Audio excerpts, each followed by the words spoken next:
अग्नि को गुरु बना के मैंने पवित्रता सीखी, दत्तात्रेय जी कहते हैं। अग्नि जैसे पवित्र रहती है, अग्नि हवन में भी रहती है और चिता में भी अग्नि जलती है। अच्छी चीज भी अग्नि में जलती है और अपवित्र चीज भी जलती है, लेकिन अग्नि कभी दूषित नहीं होती।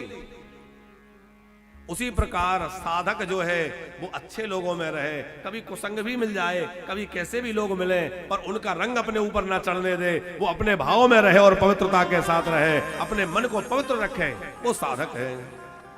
समाज में सब तरह के लोग मिलेंगे, कोई कहेगा चलो सिनेमा देखने, कोई कहेगा अमुक कर लो, कोई कहता है, सब मिलेंगे, लेकिन अपने मन को स्मारक लगाते चले। चंद्रमा को गुरु बना के क्या सीखा? बोले मैंने चंद्रमा से ये सीखा कि लोग कहते हैं चंद्रमा घट गया, चंद्रमा बढ़ गया। तो सच बताओ, चंद्रमा घटता है कि उसकी कलाएं घटती हैं? बोले चंद्रमा ना घटता है ना बढ़ता है, चंद्रमा की कलाएं घटती हैं। कृष्ण पक्ष में चंद्रमा की कलाएं घटती हैं और शुक्ल पक्ष में चंद्रमा की कलाएं बढ़ती हैं। तो चंद्रमा की कलाएं घटती बढ़ती हैं, चंद्रमा नहीं। उसी प्रकार ये शरीर घटता बढ़ता है, आत्मा नहीं। आत्मा तो एक रूप रहती है। ईश्वर अंश जीव अविनाशी, ईश्वर अंश जीव अविनाशी, चेतनया माला सहज सुखरासी, चेतनया माला सहज सुखरासी, ईश्वर अंश जीव अविनाशी, ईश्वर अंश जीव अविनाशी, ईश्वर अंश जीव अविनाशी, ईश्वर अंश जीव अविनाशी, चेतनया माला सहज सुखरासी, चेतनया माला सहज सुखरासी, चेतनया माला सहज सुखरासी, चेतनया माला सहज सुखरासी। दत्तात्रेय जी कह रहे हैं सातवां गुरु मैंने सूर्य भगवान को मान लिया। तो सूर्य से क्या सीख मिली? बोले सूर्य से मुझे यह शिक्षा मिली कि कोई प्रणाम करे उसको भी उतना ही उजाला प्रकाश दे रहे हैं, और प्रणाम ना करे उसको भी प्रकाश दे रहे हैं। कोई जल चढ़ाए तो भला और ना चढ़ाए तो भी भला। जैसे सूर्य नारायण सबके लिए वो प्रकाश दे रहे हैं। देखो प्रकृति किसी के साथ भेदभाव नहीं करती, चाहे कोई नास्तिक हो चाहे आस्तिक हो, भजन करे या ना करे, प्रकृति सबके ऊपर कृपा करती है। उसी प्रकार भैया हमें भी जो है परोपकारी होना चाहिए, चाहे हमसे कोई कैसा व्यवहार करे, हम सबसे अच्छा व्यवहार करें। कई लोग कहते हैं नन्ना जी हम तो जैसे के लिए तैसे हैं। हम कहते हैं भैया जैसे को तैसे हो गए तो फिर उसमें और तुम में अंतर क्या रहा? कुत्ते ने हमें काटा और हमने कुत्ते को काट लिया, तो फिर कुत्ता कौन है? अरे कुत्ते ने हमें काटा, हम कुत्ते को काट लें तो क्या ठीक है? तो बोले जैसे के लिए तैसा मत बनो, हम जैसे हैं वैसे रहें। दुनिया चाहे जैसी बनी रहे, पर हम अपनी अच्छाई ना छोड़े, हम अपनी सज्जनता ना छोड़े, वह सही बात है।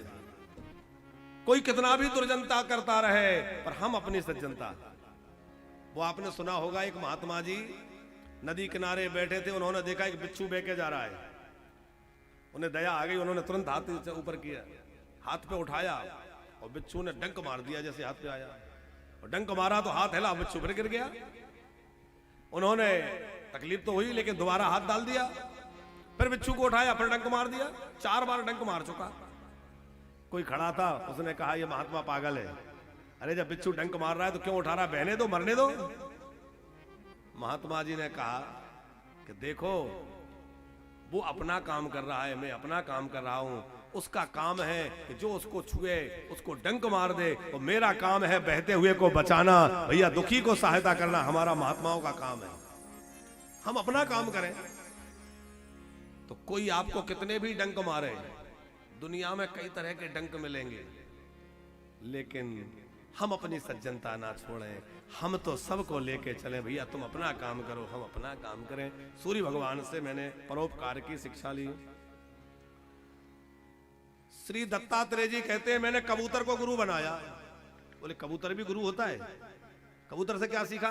बोले कबूतर से यह सीखा कि एक कबूतर अपने परिवार के साथ दाना चुग रहा था और किसी बहेलिये के जाल में उसका बच्चा फंस गया। अब बच्चा फंस गया तो उसके पीछे पीछे उसके और लोग भी, उसके परिवार के वो दूसरे कबूतर चले गए, वो भी फंसते चले गए। सबसे पीछे कबूतर गया, वो भी फंस गया। तो बोले इससे क्या सीखा? बोले सीखा ये कि जो संसार में फंसे हैं, हो सके तो उनको निकालने की कोशिश तो करें, पर ऐसा ना हो कि उनको निकालने के चक्कर में हम भी फंस जाएं और उसी में पड़े रहें।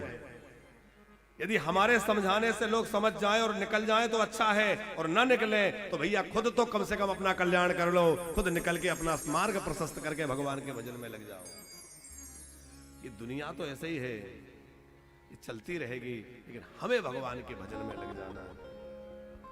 अजगर को मैंने गुरु बनाया। अजगर से क्या सीखा? बोले अजगर करे न चाकरी, बड़ा प्रसिद्ध दोहा है। पंछी करे न काम, दास मलूका यो कहे सबके दाता राम। अजगर जो है कभी शिकार करने नहीं जाता, एक जगह पड़ा रहता है। बाकी जितने भी पशु पक्षी हैं, कीट पतंगे हैं, वो भोजन की तलाश में जाते हैं, लेकिन एक अजगर ऐसा प्राणी है कि वो कहीं नहीं जाता। और इतना विशाल शरीर उसका, लेकिन इतना विशाल शरीर होते हुए भी भगवान उसका पेट भरते हैं। और हम लोग तो भैया मनुष्य हैं और भगवान के भजन में लगेंगे तो भगवान पेट नहीं भरेंगे क्या? लोग कहते हैं महाराज क्या करें, पेट के लिए लगे हैं। और एक संत कह रहे थे लोग पेट के लिए नहीं लगे, लोग पेटी भरने के लिए लगे हैं। पेट तो भर जाता है, पेटी नहीं भरती। अरे पेट तो सबका भर रहा है। इसलिए अपना कर्तव्य करें, कर्म करें, कर्म तो खूब करें, लेकिन केवल आसक्त होकर और धन के पीछे भागते रहे, संसार के पीछे, ये ठीक नहीं है। अपना कर्म करने के बाद भगवान का नाम लें, क्योंकि जीवन भजन के लिए मिला है, भोगों के लिए नहीं मिला है।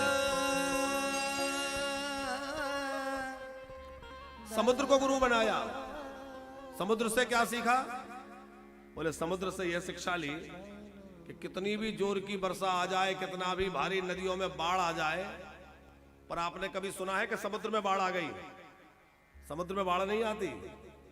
और कितनी भी गर्मियां पड़ जाएं, नदी सूख जाएंगे, तालाब सूख जाएंगे, लेकिन क्या कभी समुद्र सूखता है?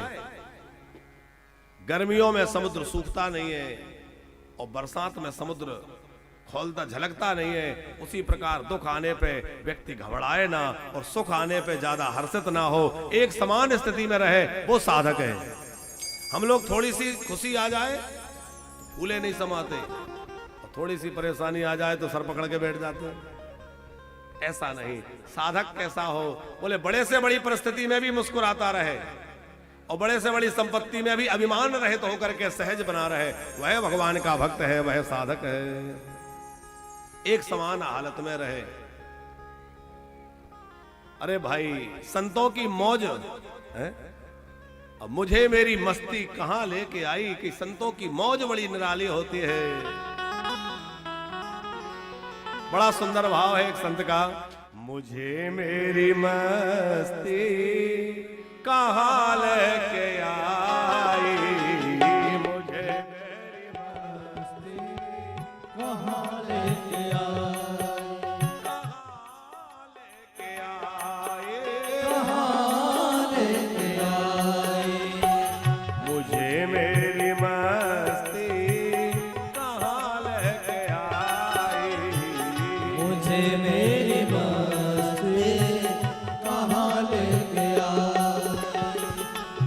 सुख है न दुख है, न है सो की कुछ भी, है न दुख है न सो कुछ भी, न सुख है न दुख है, न है सो की कुछ भी, न सुख है न दुख है, न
समझना भैया, जीवन में बहुत मस्ती है राम नाम की, लेकिन हम संसार के झंझटों में उलझे रहते हैं और संसार की झंझटों में मन लगे रहेगा तो एक के बाद एक समस्याएं पीछे लगी रहेंगी।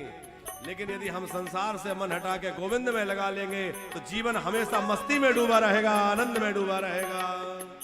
पता जब लगा मेरी हस्ती का मुझको, पता जब लगा मेरी मस्ती का मुझको, शिवा मेरे आपने कहीं कुछ नहीं है, शिवा मेरे अपने कहीं कुछ नहीं है।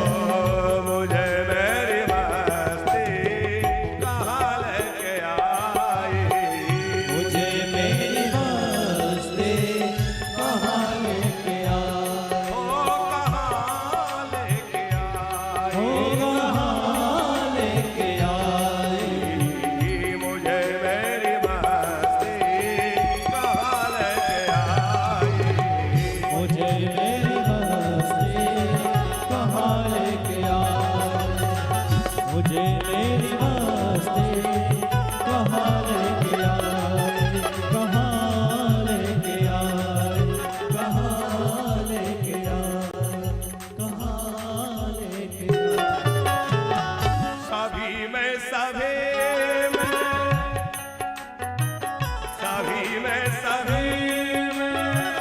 बातों में मैं हूँ, सभी में बातों में मैं हूँ, शिवा मेरे आपने कहीं कुछ नहीं, सिवा मेरे अपने कहीं कुछ नहीं। मुझे मेरी मस्ती कहाँ लेके आई, मुझे मेरी मस्ती कहाँ लेके आई, ओ कहाँ लेके आई, ओ कहाँ लेके आई, मुझे मेरी मस्ती कहाँ लेके आई, मुझे मेरी मस्ती कहाँ लेके बोलिए भक्तवत्सल भगवान की जय हो। समुद्र को गुरु बनाया। अच्छा, कितने गुरु हो गए याद है कि भजन में भूल गए?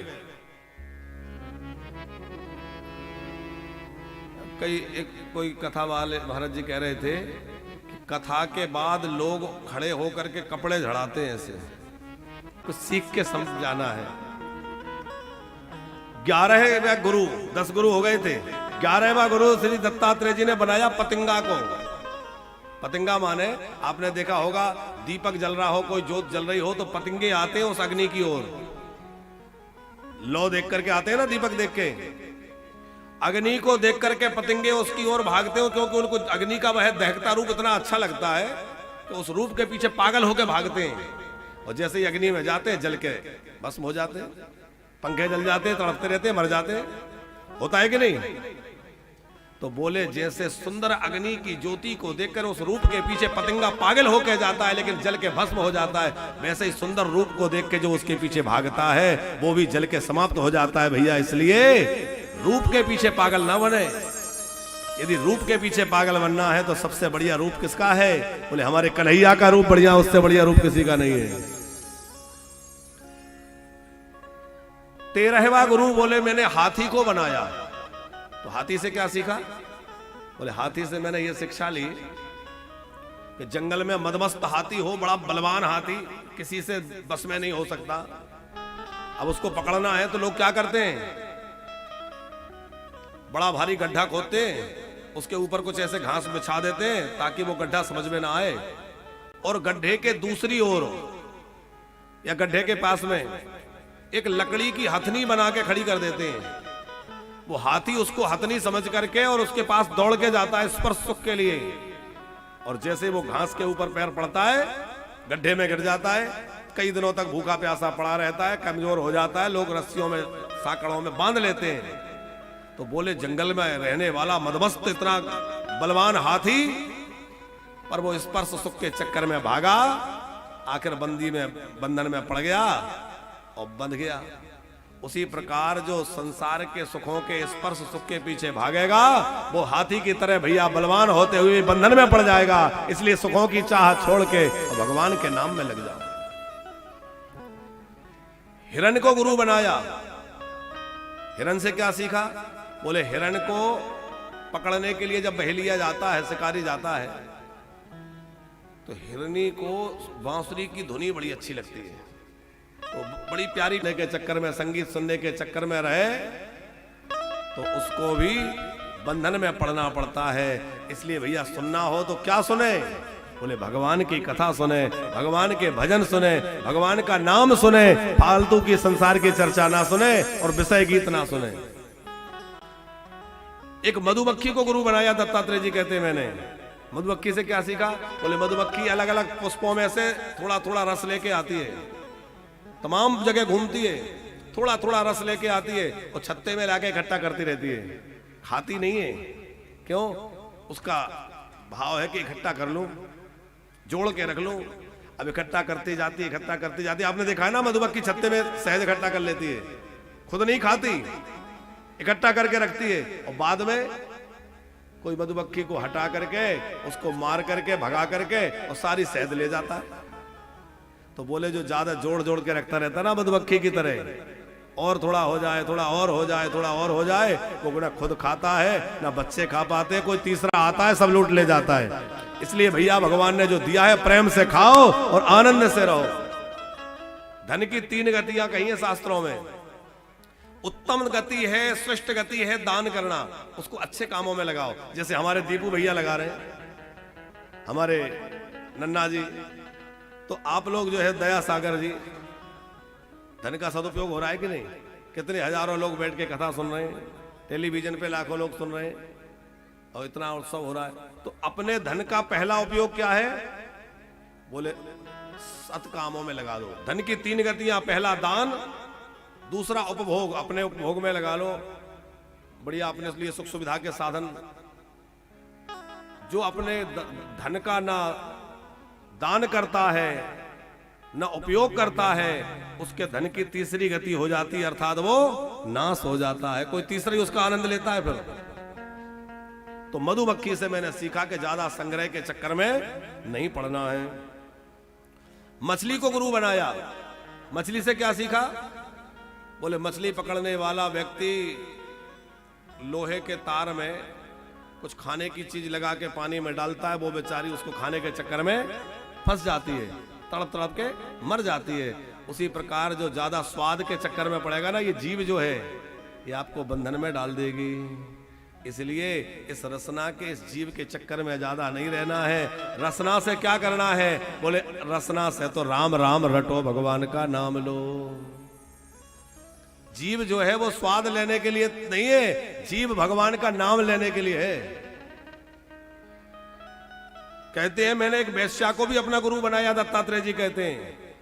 बोले वेश्या से क्या सीख मिल सकती है? बोले मैंने ये सीखा कि सवेरे से सज धज के दरवाजे पे बैठ जाए, कोई आएगा मुझे पैसा देगा, मेरा रूप का आसक्त हो जाएगा, पैसा देगा। कई दिन हो गए कोई नहीं आया, उसके मन में भाव आया कि जितना मैं लोगों की प्रतीक्षा करती हूं, कोई आएगा कोई आएगा, उतनी प्रतीक्षा यदि मैं भगवान की करूं तो मुझे परमात्मा मिल जाएगा। और उसने दुनिया की आशा छोड़ दी और भगवान की आशा करने लगी। वह पिंगला नाम की वेश्या। इससे क्या सीख मिली? बोले आशा ही परमम दुखम नैरास्यम परमम सुखम। संसार की आशा छोड़ो, ये आ जाएगा वो आ जाएगा। अरे भैया आशा करनी है तो भगवान की आशा करो, वो आ जाएगा, वो मेरा है और कोई मेरा नहीं है। एक कुर्री नाम के पक्षी को मैंने गुरु बनाया, दत्तात्रेय जी कहते हैं। क्या सीख मिली उससे? बोले एक कुर्री नाम का पक्षी है, उसको कहीं से मांस का टुकड़ा मिल गया, उसने मुंह में दबाया, उड़ रहा था तो पीछे तमाम बाज वाज कई पक्षी लग गए। अब वो देखा कि ये बाज तो मुझे झपट लेगा, तो वो मांस का टुकड़ा उसने छोड़ दिया। तो जो पीछे लगे थे वो सब वो उसके पीछे चले गए, जो छोड़ा टुकड़ा, और वो भाग गया। तो बोले जब तक हम कुछ दबा के रखेंगे लोग पीछे पड़ेंगे, और सब छोड़ के भगवान के नाम में लग जाओ तो लोग पीछे पड़ना बंद कर देंगे। ये लोग तब तक ही पीछे पड़ते हैं जब तक दिखता है माल है, और देख ले कि भैया अब तो सब दे दिया, अब पड़े रहो जहां मर्जी, फिर किसी को लेना देना नहीं है। तो एक बालक को गुरु बनाया दत्तात्रेय जी ने। अब बस ज्यादा घबराना नहीं, 20 हो गए, 4 और बच्चे। बालक से क्या सीखा? बोले बालक जैसे भोला होता है वैसे ही एक संत को, एक साधक को भोला होना चाहिए। बालक किसी के प्रति मन में दुराग्रह नहीं रखता। बालक को आपने डांट दिया तो रोने लगेगा, और थोड़ी देर बाद पुचकार लो खुश हो जाएगा। वो मन में नहीं रखता। हम लोग मन में गांठ बांधे रहते, देख लूंगा, ऐसा कहा था, देख लूंगा, जिंदगी भर याद रखते, देख लूंगा देख लूंगा, और एक दिन पता चलता है खुद ही चले गए है? अरे भैया, किसी के प्रति मन में दुराग्रह दुर्भाव मत रखो। बालक की तरह साधक को भोला होना चाहिए। हम लोग जितने बड़े होते जाते हैं उतनी चालाकियां सीखते जाते हैं, और चालाकियां भगवान को पसंद नहीं है। फिर कहते हैं दत्तात्रेय जी, मैंने एक कुंवारी कन्या को अपना गुरु बनाया। कुंवारी कन्या से क्या सीखा? बोले वो एक कुंवारी कन्या थी, और उसको देखने के लिए कोई मेहमान आए सगाई संबंध के लिए। उसने देखा कि घर में चावल नहीं था, भोजन की व्यवस्था नहीं थी, धान रखी थी, तो सोचा धान कूट लूं। अब धान कूटने के लिए नन्ना वो गई, तो अभी अभी बढ़िया उसको नई नई चूड़ियां पहनाई थी, वो जो सगाई तय हुई उसकी, उसको चूड़ियां पहनाई। अब चूड़ियां पहनाई, धान कूटे तो आवाज हो खन्न खन्न। तो उसने सोचा कि पता चल जाएगा कि घर में धान नहीं है, चावल नहीं है, धान कूटी जा रही है। तो उसने आधी आधी चूड़ी निकाल के रख दी। फिर कूटा तो फिर भी आवाज आ रही, तो उसने और उतार दी, केवल 2-2 रखी, तब भी थोड़ी आवाज आई, उसने और उतार के केवल 1-1 रखी। अब सुहाग की निशानी है तो एक तो रखना पड़ेगी, 1-1 ही रखी, सब उतार दिए। लेकिन एक जैसे ही रखी तो आवाज बंद हो गई। दत्तात्रेय जी इस घटना को देख रहे थे, वो समझ गए कि जब तक भैया समूह में रहेंगे कुछ ना कुछ खनखन बचती रहेगी, और अकेले रहेंगे तो सारी झंझट मिट जाएगी। इसलिए अकेला रहना पसंद करो और भगवान का भजन करो। ज्यादा प्रपंच में पढ़ोगे कोई कुछ कहेगा, कोई कुछ कहेगा, इसलिए एकांत में रहना चाहिए साधक को।